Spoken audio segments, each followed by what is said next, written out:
Hey, what's up, everybody? BDO44 coming at you with another video. All right. So I've woosad since the Spurs game last night where we won the game, but did some things that pushed my buttons as a Laker fan. Certain little things that reinforced the notion that we're probably going to see more small ball lineups, even though we've done these moves, bringing in players, bringing back players. I saw signs of what I think could probably be things that are going to cost us basketball games in the future based on some of the stuff that may be continued from the game that we saw. I also saw enough from Anthony Davis to know that I still have the same concerns about him that I always do, and that they're not necessarily going away. Those issues, those concerns about his health, I just see a long path of us having a lot of nights where, yeah, we'll win basketball games, but then we'll just be waiting for the next injury, and when it hits, we'll have regrets. It's just one of those things where it's like you don't want to think about the negative, but a lot of it just reared its head last night for me. I saw a lot of good things, though. I didn't give enough credence to Anthony Davis's defense. 4 blocks. I think he had more than one steal, but he did have a fantastic defensive game as always. But he's a fantastic elite defensive player. I do expect great defensive play from him at all times, and so when he gives that to me, I'm pleased. But it's a part of what it is that I think comes with Anthony Davis. But I did want to give him so much more credit than I was able to articulate last night. It's just a bunch of stuff on my mind in regards to the game, and I didn't say enough of that.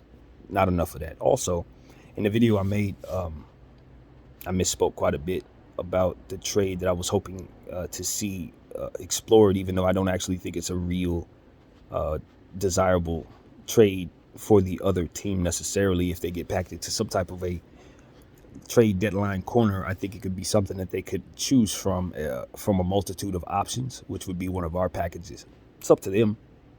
The package that I had is Russell Westbrook, Anthony Davis, for 5 players that they probably would laugh at me for asking for. But I think at the end of the day, a lot of those guys are either expiring now or going to be expiring soon, and they probably won't have the money to pay everybody because they have other people that have already been paid. So my thing is, we can help relieve them of that issue, get them $47 million to come off the books, and Anthony Davis is a pinnacle star to pair next to Scotty Barnes and Fred VanVleet. And any trade that involves us not taking back Scotty Barnes is going to mean that they're going to have to give me more pieces than they probably want to. So that's why I attacked on so much talent, because I didn't ask for Scotty. Because if you know what I'm saying, that's how I looked at it. I'm taking all of your wings, but I'm leaving you the one that you probably want the most. So that was my thinking. I'm giving you Anthony Davis. I'm leaving you Scotty Barnes, and I'm leaving you Fred VanVleet. What that tells me is that you have 3 elite, all-star, if not superstar, two-way players to build around. Given the fact they're looking to move on from Fred VanVleet, I'm pretty sure they could swap him for some other stuff that can make them a fuller basketball team, and then build around Anthony Davis and Scotty Barnes, who would ultimately make them the best defensive duo in the game by far. And they would have a championship caliber core defensively for sure, that they could take it to the Eastern Conference and pair up against some of the best duos in the East. Having given us so much talent, I'm sure they would not want to do that. But I don't think that they're going to be able to get one single player better than Anthony Davis in any trade scenario where they would be parting with some of those guys. Now, they could come back with more talent and more, a better package, but I don't know if they'll have a single better player in any return that they'll be seeking out. So that would be what I'd sell to Masai Ujiri if for some reason he wanted to, move on from some pieces that I don't see any reason for him to do. The point that I didn't iterate in the heat of conversation in the video last night after the game was that Russell Westbrook must be included in that trade scenario in order for those salaries to match. And those who hear me talk real fast, who kind of know what's going on, will assume that. But for those who don't, they'll probably think I'd lost my mind thinking that all that would actually get done for Anthony Davis. No, you would have to do that for Anthony Davis, probably the 2 picks that we have, maybe even some second rounders, and then you would be throwing in, Anthony Davis and Russell Westbrook expiring. So that is the fullness of that thought last night. I was speaking too fast, too emotional, and That's why I didn't articulate that properly. And in the first video where I actually introduced that trade, when I initially brought the trade to you, I forgot to mention OG Anunoby in the first half of the video. I didn't get around to telling you that he was included till the second half, so I just did a whole lot of misspeaking yesterday. But I'm passionate about my team, which is why I was able to do so. I think at the end of the day, you just don't want to see your team in a space where the worst case scenario is possible. And I felt like that throughout the last 2 minutes of the game last night. I couldn't even enjoy the damn victory because I was terrified of the idea that yet again I could watch a superstar player go down in crunch time when the game is out of hand. I don't remember who it was, but it ain't been but a season where some superstar was left on the floor in that same scenario and got hurt and was out for a little bit. So for me, it's like having seen that with my own eyes more than once in my lifetime. And then to know the situation the Lakers are in, which is especially sensitive given how the situation is built and how our recent history has been, given the fact that LeBron is here and all that. It's too much on the line for us to be so reckless with Anthony Davis, who happens to be the most fragile player in the league, who happens to be a third of everything that we do. It's too much for us to have him fresh off injury, a 24 minutes restriction on his minutes, and then on the 25th minute, when you're up by 10, 12 points, you still got him on the floor in his first game back, and you know you're playing against a team that has no interest in winning, and then you're up with enough time left to seal the deal. It spoke to all the issues about us not knowing how to close basketball games in a sense because, again, clock recognition, understanding what your situation is versus what your responsibilities are. Our team is not really good at that. It shows when it's time for us to close basketball games, and it shows the situations like this. Just not aware of situational basketball as it pertains to the clock. If you're up by 10 and you only got but a minute and 20-something seconds left, yes, that time could be erased. That deficit could be erased in that short amount of time if T-Mac's on the other side of the damn floor or something like that. But the reality is, if you go up against the damn Spurs, who wants Wembanyama, and you know that, there's absolutely zero chance they're going to take that game back from you in that situation. They don't even want to. So to leave your guy out there, when you got a situation where you guys go to the free throw line, and you pass up an opportunity to sub out Anthony Davis and LeBron James. Now, I was cool with Bron because he had one more rebound to get his triple-double. So I'm all right with those situations. Bron's not fresh off injury. Bron's not on minutes restriction.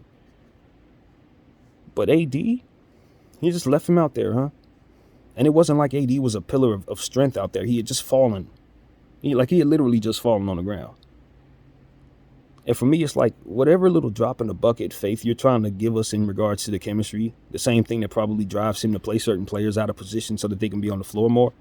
Whatever it is that you think you're doing that's going to lead to them running through a wall by the end of the season, if it's going to also lead to Anthony Davis not being there, then it doesn't make any sense after all, does it? If it leaves us vulnerable to the most fragile player on our team going down with any type of lengthy injury when we have this going on, all, including the record, including the road trip that's ahead, including the fact that we're bringing in new players and don't have front court help in the way that we need to yet to back up, him with rim protection properly. I mean, all of the things that we've been dealing with, having endured with him being out for so long after playing at the level he had played at, all of that. And it come down to this coach leaving him on the floor, fresh off injury, in this situation when he's clearly showing us that there's a good reason to pull him off the floor immediately. I mean, the whole thing just spoke to either people doing things the wrong way, doing things purposely wrong, and hoping for the wrong results, or something in that ballpark, man. People paying attention to the wrong stuff, aiming for the wrong stuff, neglecting stuff that is extremely important. All kinds of stuff like that, man. And I'm just like, yo, I wish my brain was wired to just be very simple when things happen. We won, happy. We lose, unhappy. If my brain was that simple and easy going, believe me, my life would be a lot easier too. But it ain't, man. It's just not like that, which is why I felt like I was qualified, so to speak, to start my own channel, because I know my brain gives you something different. It will. It's definitely going to give you something different. You ain't coming here to get nothing simple or conventional at all. Some days when the rest of the fan base is happy, I'm seeing stuff like this. Some days when the fan base is unhappy, I probably see a bunch of stuff that's worth looking at. But the motive is always winning. But the win ain't always a win. When you look at the fullness of your schedule and what it is your situation is. If you're doing certain things in the process, you got you a little victory in the regular season. If it costs you 7, 8 wins down the road, for which it often does when you do certain things,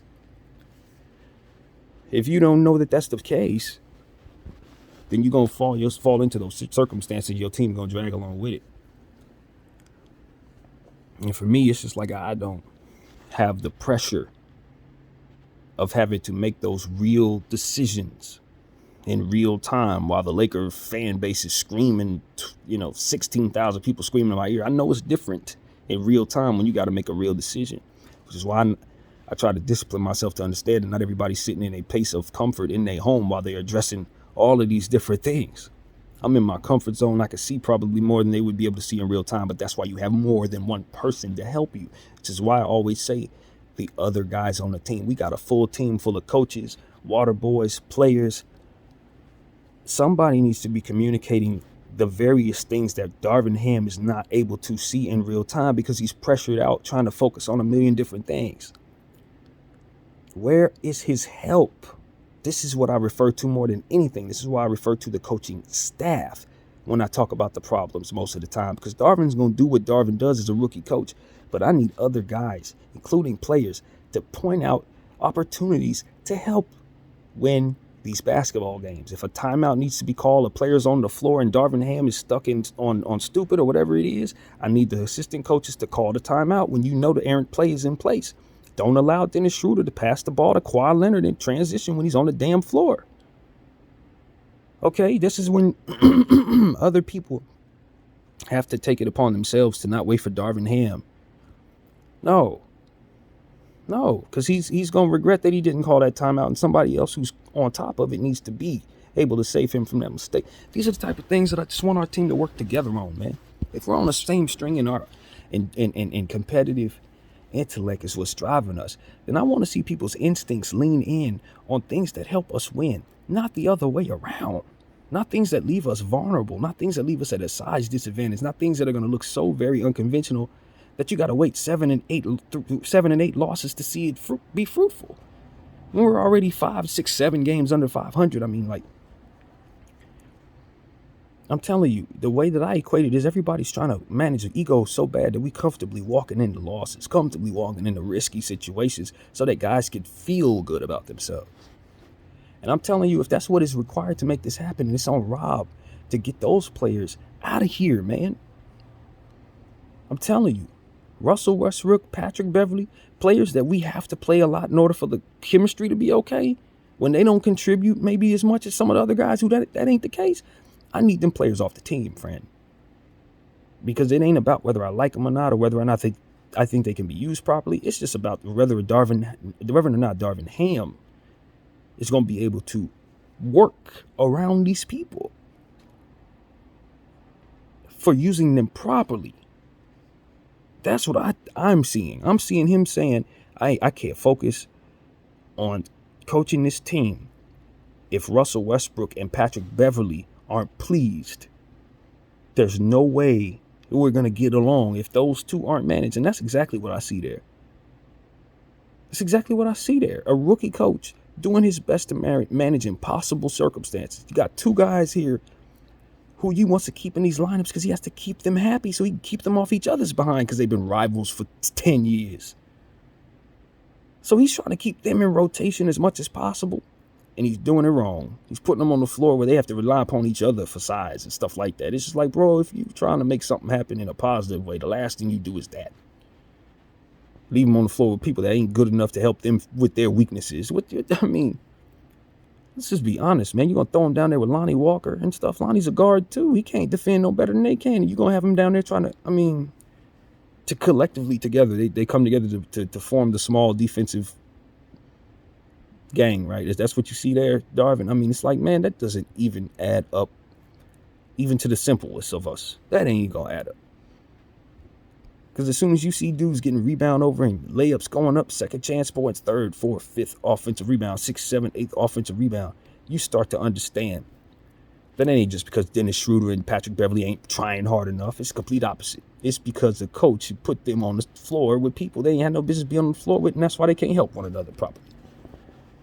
And you see enough of that, and then you make a trade, bringing back all these players, including the traded piece that coming back, and you still see these lineups, you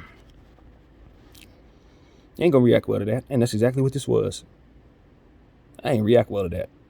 I saw this man start Patrick Beverley and Dennis Schroeder yet again when we got all these reinforcements coming back. And I see us go down by 12 to a team that don't even want to win.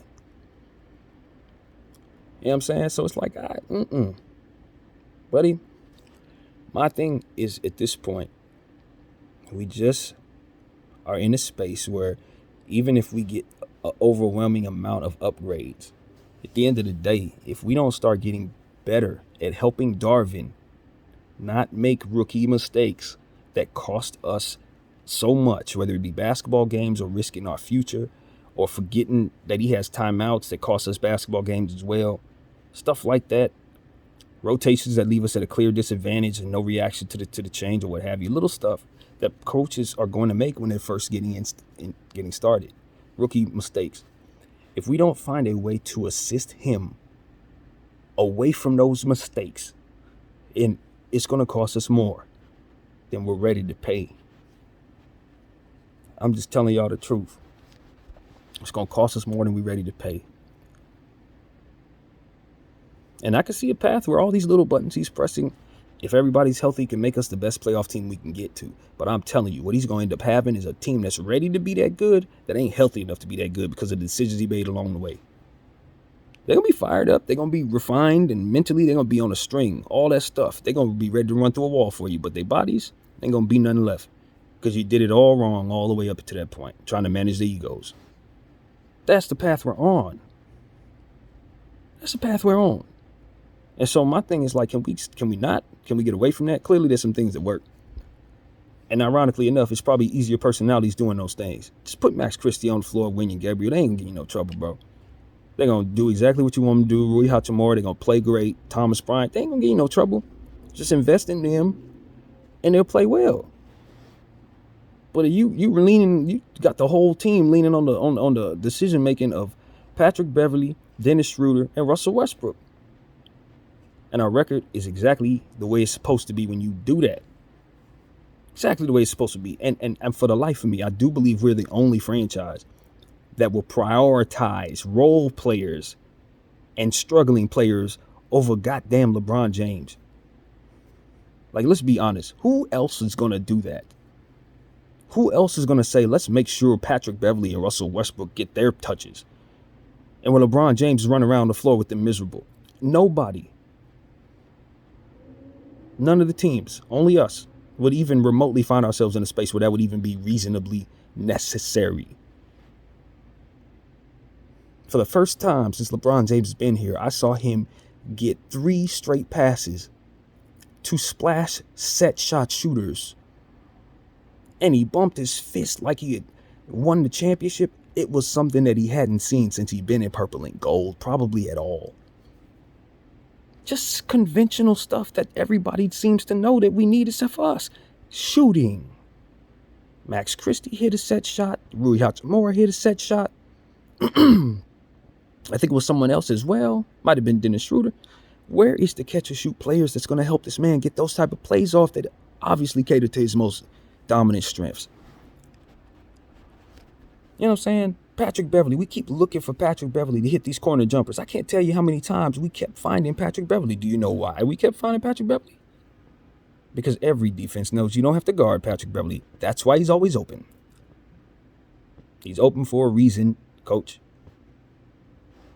He's always there to catch and receive passes for you for a reason, LeBron. They leave him alone, fam. They know he can't score. When he drives into the paint, reverse brick layup. He ain't getting no calls at swatting it. As soon as he shows him the ball, he's too small. He's not getting to the rim. He doesn't have enough lift.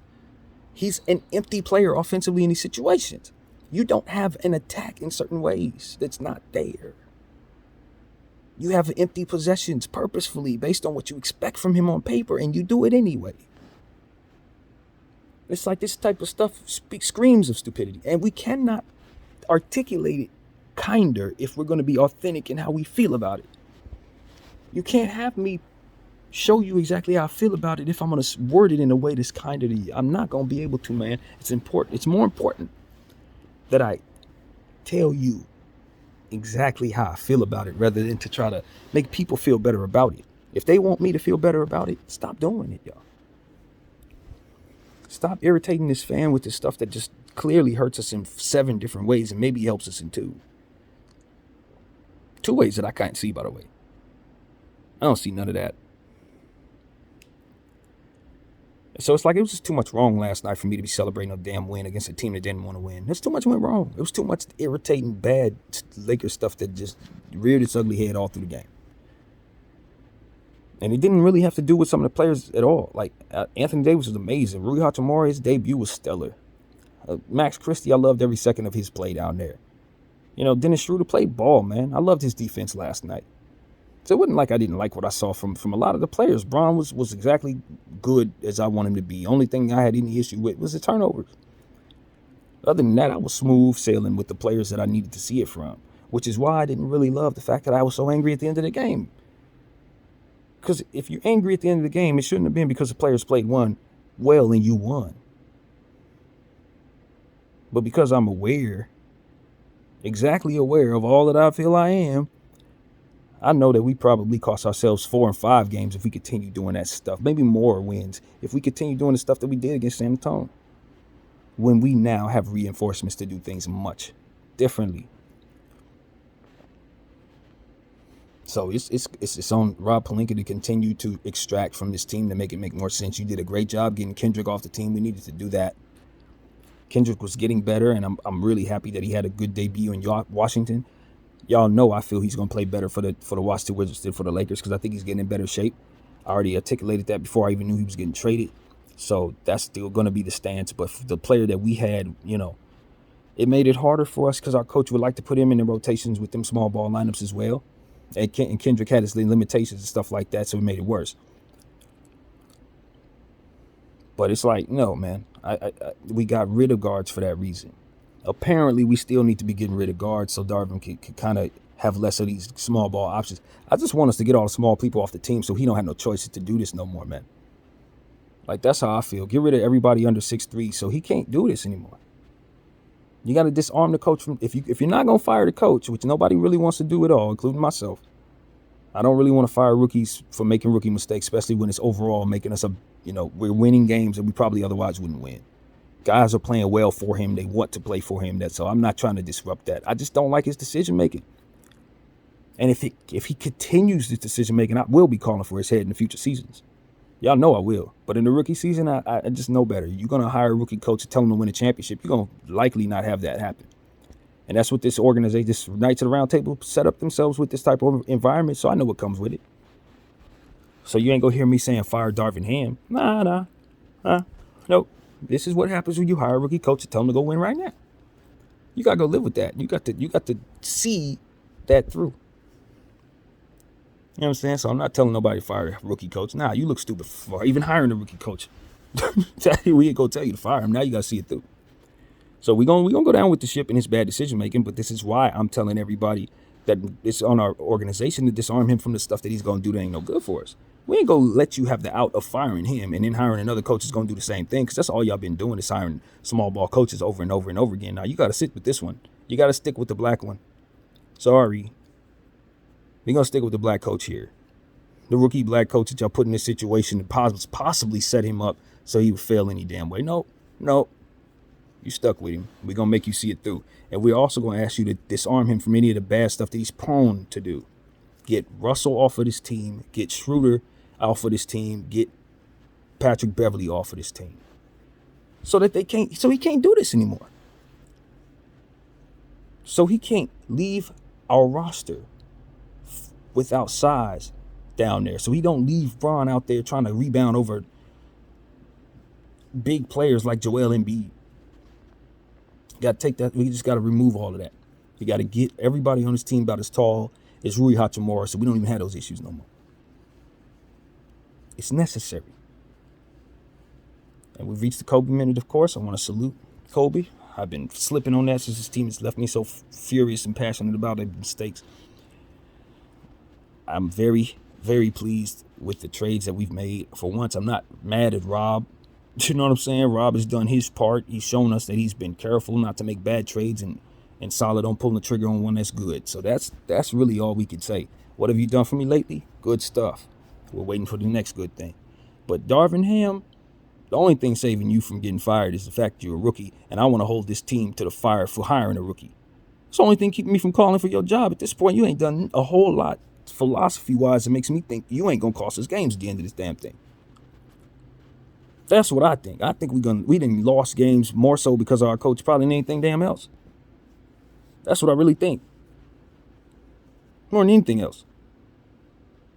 It's because he's slow to figure out who he can use. And he's also slow to find out that some of that stuff that he does use isn't to be trusted. Least of all by him. You're the coach. You're supposed to be the number one guy to know you ain't supposed to do certain things. And these very things, let's try it again for continuity reasons. Let's keep doing the same thing the wrong way. We're going to get real good at it too. Like, what are we doing, man? So that's where I'm at, man. Hopefully we can get Russell Westbrook out of here ASAP, man, so he don't kill our chemistry no more, bro. I'm tired of this up and down, up and down. I love him today. I hate him no more. I'm tired of that, man. I know what comes next. He's going to do something great. Probably triple-double, no turnovers. It's going to be great. 3 games from now, he's going to do something else we going to hate. This is just how it's been, and it's how it's going. So we need to get it going. Get him gone. Chemistry first, bro.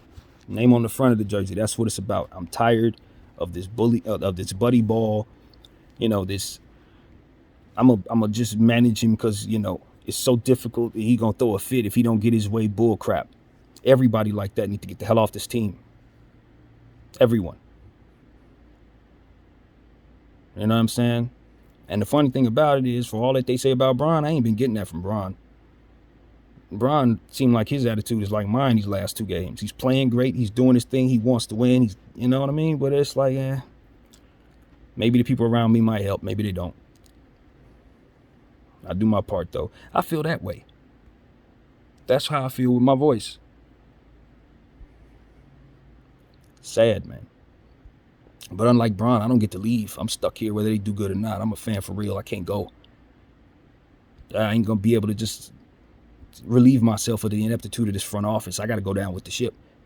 Which is why I'm going to be kicking and screaming the whole way. They're going to know that too. They're going to know me if they don't know me yet. They're going to know me soon. Because I'm not going to stop making these videos in regards to them getting better and doing things properly. And I'm not going to sit up here and pander to the fan base as if I am looking to rile up others. No, I want to win. The only others I'm trying to rile up is the front office. I want them to see me more than anybody else. If everybody else happens to see me, we're in this together. But believe you me, I'm making these videos for them. I want them to see me. They need to know how unhappy I am. They need to know how unhappy we are when we see stuff that does not help us have a future or a championship opportunity. And mantras that don't actually build anything. Instant, quick, rich championships like that's sustainable. We like sustainability. We don't like sucking for any length of time other than the time that we should be when we're trying to reset like San Antonio. And this team refuses to. But they want to build everything on an improper foundation. And then leave people who aren't smart enough to realize it's on improper foundation to keep everything at risk with their choices. Nah, man. Nah. All of this is wrong. Anthony Davis should have about 5 or 6 bigs to back him up. So if he goes down, it don't hurt you. LeBron James should have about 7 or 8 spot-up shooters all around him. So he can just do whatever he does, and the people around him can be where they need to be to catch and shoot. That's honestly what it should have been the whole time. All the stuff we've done is complete opposite. And you wonder why the man's unhappy. You wonder why he's asking for unconventional stuff. Couldn't y'all just got him his damn shooters from the beginning? Was it so hard for y'all to find a bunch of Kevin Love and Kyle Korvers for this man from the jump? Why do we have to build this way from the beginning? You get LeBron James, you want to be overly ambitious and bring Anthony Davis. He need Anthony Davis to win a championship. Y'all needed to mortgage your entire future with Brandon Ingram, all these different lottery picks. If you needed Anthony Davis to win a damn championship. And these are the types of things I'm talking about. It's like, that shouldn't have even been thought up. Y'all couldn't even build that way properly. You're going to mortgage the future for Anthony Davis when he's about to be a free agent the year after that. Stuff like that, man. It all led up to all this nonsense we got going on, hiring them bad coaches over and over again and keeping them too long. You knew Luke Walton was trash. You knew Frank Vogel was burnt out. Y'all burnt that man completely out. He came in here a solid coach, ready to win a championship. He left out of here somebody who couldn't even put a decent lineup on the floor. What did y'all do to that man? I know what they did to him. They made him run small ball every night. They made it look like it was his fault. And they're probably doing the same thing to Darvin Ham. It seems like they're doing the exact same thing. And my thing is, it would just want to lose, huh? It's got to be the Laker mantra at this point. We want small ball to be our scapegoat. For what reason? I don't know. But I tell you right now, it ain't acceptable. We got reinforcements that should have made it so that we don't see it no more. So I don't think it's Rob's fault. I don't think it's LeBron's fault. And now I'm just looking at the coach, and I'm looking at the Knights of the Round Table behind them, and I'm saying, why are y'all sabotaging us? Why are y'all trying to get us to run small ball that we know ain't going to win us any basketball games repeatedly over and over damn again?